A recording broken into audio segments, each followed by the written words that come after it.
Welcome, dear lovers of ghost stories, to another exciting episode in the ongoing How the World Became Corrupt series.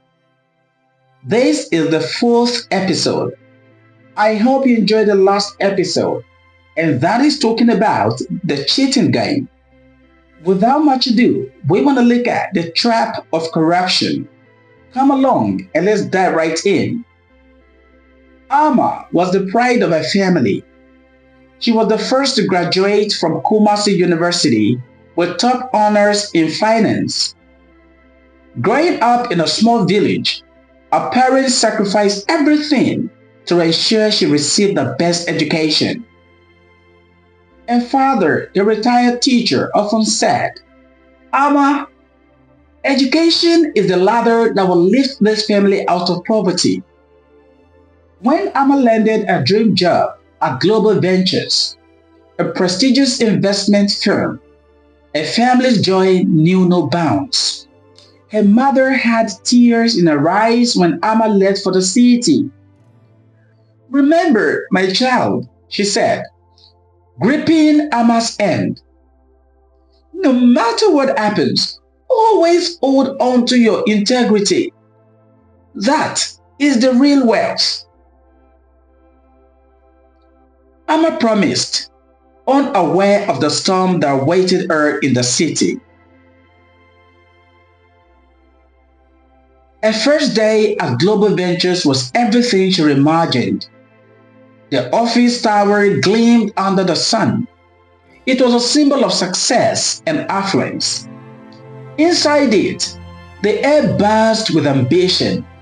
Alma was introduced to a team led by Mr. Mensah, a charismatic manager with years of experience. "Alma," he said during the meeting, "we have heard great things about you. I hope you're ready to learn the ropes." She nodded eagerly, determined to prove herself. But as Alma delved into her work, she noticed discrepancies in the client accounts she was auditing. Transactions didn't add up. Funds seemed to vanish, and signatures on documents looked suspiciously identical. She approached a supervisor, Kwame, a middle-aged colleague with a stern demeanor, and pointed out the irregularities. Kwame chuckled dryly. "Alma, you are new here. Don't overthink things. These numbers aren't your concern." "But isn't it our job to ensure transparency?" Alma asked, confused. Kwame's smile faded. "Listen, young lady, you want to keep this job? Do what you're told. No one likes troublemaker." Alma felt uneasy, but decided to approach Mr. Mensah directly.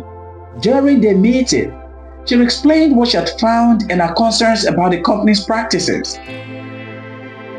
Mr. Mensah leaned back in his chair, a smirk playing on his lips.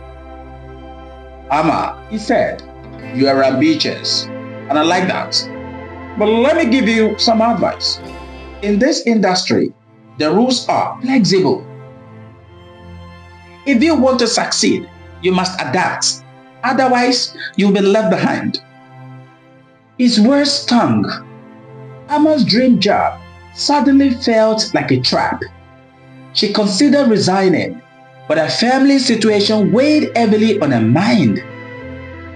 Her younger brother, Kwame Jr., needed school fees. Her father's health was deteriorating, and the hospital bills were piling up. If she quit, how would she support them? Alma reluctantly decided to stay, convincing herself it was temporary. Her first major assignment was to forge client signature on documents to secure a fraudulent deal. Her hands trembled as she signed the papers. "I'll stop once my family is secure," she whispered, justifying her actions. Weeks turned into months, and Alma's involvement in the company's schemes deepened. She inflated projections, facilitated bribes, and manipulated accounts. Her performance impressed her superiors, earning her praise and promotion. Her paycheck grew, and she was able to send money home regularly. Her father's health improved, and Kwame Jr. continued his education. But Ama's success came at a cost. She avoided looking in the mirror, haunted by the person she was becoming. One day, a new colleague named Linda joined the team. Linda was sharp, outspoken, and unafraid to challenge authority. She quickly became friends with Ama, sensing her unease. Ama, have you ever thought about where all this leads? Linda asked one evening as they worked late. Ama hesitated. I know it's wrong, but I don't have a choice. My family depends on me. Linda frowned. That's what they want you to believe. But at what cost? Your soul? Your freedom? Her words struck a chord with Ama, and for the first time, she considered exposing the corruption. Linda encouraged Ama to gather evidence and report the company's practices anonymously. They spent weeks compiling emails, receipts, and documents. Ama felt a glimmer of hope, believing she could make things right. But the company's web of deceit was deeper than they realized. Before Ama could send the evidence to the authorities, her identity as the whistleblower was leaked. One morning, she arrived at work to find her colleagues whispering and avoiding her gaze. Mr. Mensah called her into his office, his expression cold. You have made a grave mistake, Ama, he said, tossing a folder onto his desk. It contained copies of the evidence she had collected. How did you? Ama stammered, her heart pounding. We have our eyes everywhere, he replied. You think you can take us down? You are just a pawn in a much larger game. Ama was fired immediately, but the company didn't stop there. To protect themselves, they framed her for embezzlement, claiming she had stolen millions from clients' accounts. The media caught wind of the scandal, and Ama's name was dragged through the mud.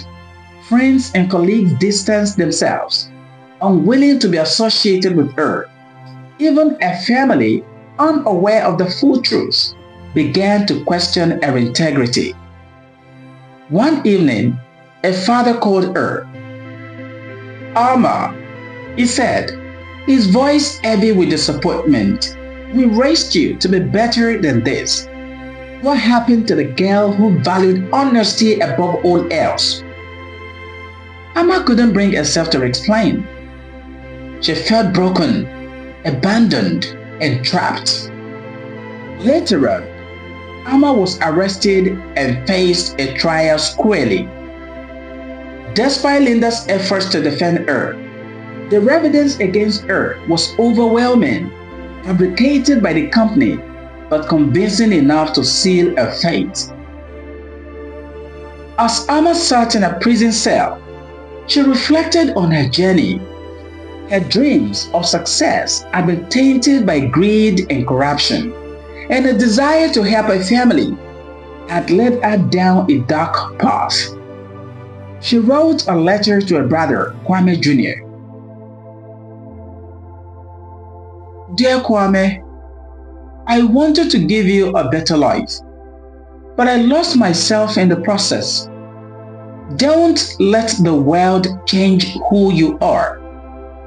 Always hold on to your integrity, no matter how hard it gets. I'm sorry I couldn't be the role model you deserved. With love, Ama. Ama's story became a cautionary tale, not just about personal choices, but about the systemic corruption that ensnares even the most principled individuals. A Fall from Grace highlighted how the world often punishes honesty and rewards deceit. In the village, a family mourned the loss of the bright, ambitious girl they once knew. A father would often sit by the window, gazing into the distance and say, Alma wanted to change the world, but the world changed her. That way, Alma still left a haunting question for all who heard it. How can we build a world that values integrity when the system itself is designed to destroy it? With that, lovers of good story, we have come to the end of this fourth episode, The Trap of Corruption. Thank you for watching to the very end. I believe you've learned quite some lessons from this episode. If you did, please go ahead to the comment section and leave with us your biggest takeaway from this story. Perhaps you enjoyed this story, but you haven't subscribed to this channel yet. Please kindly ensure you do that. Thank you always. I look forward to seeing you in the next episode. Stay blessed.